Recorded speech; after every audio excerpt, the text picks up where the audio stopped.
आज हम महाभारत के एक बहुत ही अहम और कह सकते हैं दुखद किरदार की बात करने वाले हैं, कर्ण। हाँ, कर्ण। उनकी कहानी में प्रतिभा, महत्वाकांक्षा, दुर्भाग्य सब कुछ है। बिल्कुल। और आज हम खास तौर पर उनके जीवन की उन घटनाओं को देखेंगे जिन्होंने उनकी किस्मत, उनकी नियति को मोड़ दिया। जैसे वो परशुराम वाला किस्सा। हाँ, वो श्राप वाली घटना।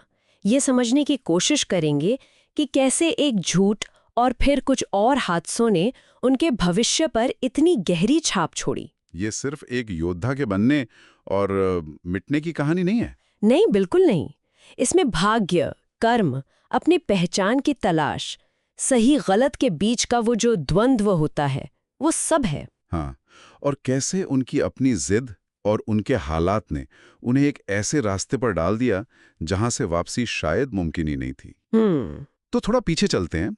कर्ण, जैसा हम जानते हैं, सूर्यदेव और कुंती के पुत्र थे। जी, पर जन्म के तुरंत बाद ही कुंती ने उन्हें नदी में बहा दिया था। और उन्हें पाला किसने?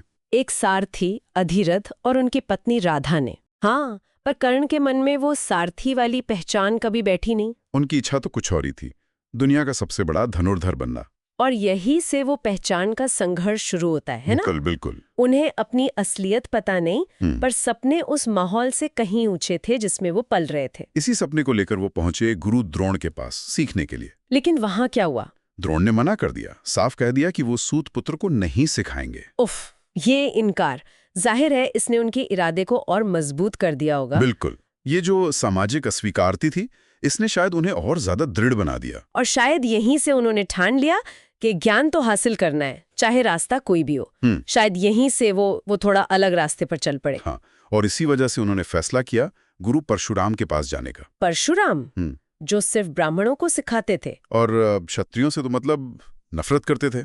तो कर्ण ने क्या किया? उन्होंने झूठ बोला, कहा कि वो ब्राह्मण है, जानते हुए कि अगर पकड़े गए तो श्राप मिल सकता था, कि आप शायद जान भी जा सकती थी। ये बहुत बड़ा जोखिम था। दिखाता है कि ज्ञान पाने की उनकी तड़प, उनकी लगन कितनी ज्यादा थी। लेकिन ये सवाल भी उठता है कि क्या लक्ष्य के लिए ऐसा छल ठीक था? वो बोझ तो रहा होगा उनके मन पर, उस झूठ का। खैर, कर्ण ने सीखना शुरू किया, पूरी लगन से।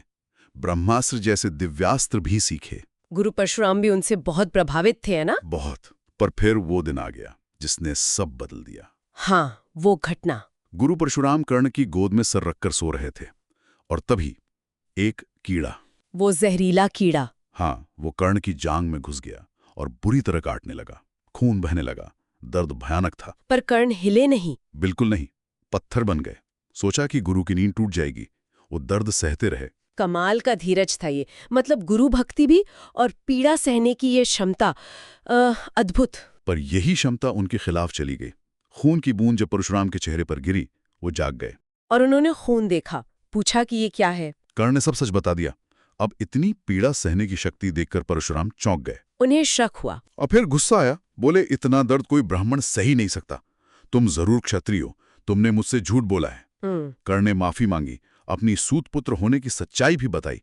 पर गुरु का क्रोध शांत नहीं हुआ और उन्होंने श्राप दे दिया। हाँ, कहा, क्योंकि तुमने मुझसे धोखा करके विद्या सीखी है, जब तुम्हें इस दिव्यास्त्र की सबसे ज्यादा जरूरत होगी, ठीक उसी वक्त तुम इसे भूल जाओगे। ओह, ये तो बहुत बहुत कठोर श्राप था। हालांकि उन्होंने ये भी कहा कि तुम महान धनुर्धर के रूप में जाने जाओगे। ये श्राप देखा जाए तो सिर्फ सजा नहीं है, ये एक तरह का इशारा भी है कि छल से मिली चीज अंत में साथ नहीं देती। और यहाँ ये भी सोचना पड़ता है, क्या ये सिर्फ भाग्य था या कर्ण के अपने फैसले का नतीजा? सही कहा। और क्या परशुराम का गुस्सा सिर्फ झूठ पर था, या एक सूत पुत्र में क्षत्रिय जैसी सहन शक्ति देखकर उनका अपना अहंकार भी आहत हुआ? ये भी एक पहलू है, बिल्कुल।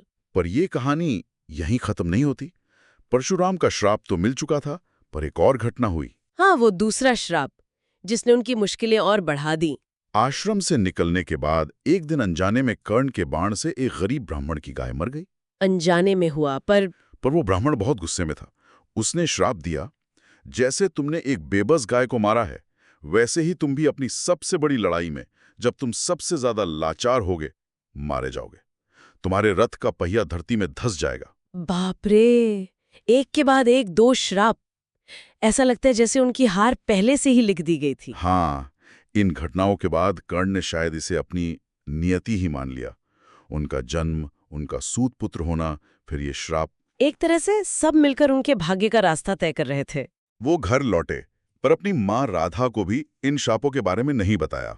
कुछ समय बाद जब हस्तिनापुर में शस्त्र प्रदर्शन की खबर सुनी, तो उन्होंने वहां जाने का फैसला किया, अपनी प्रतिभा दुनिया को दिखाने।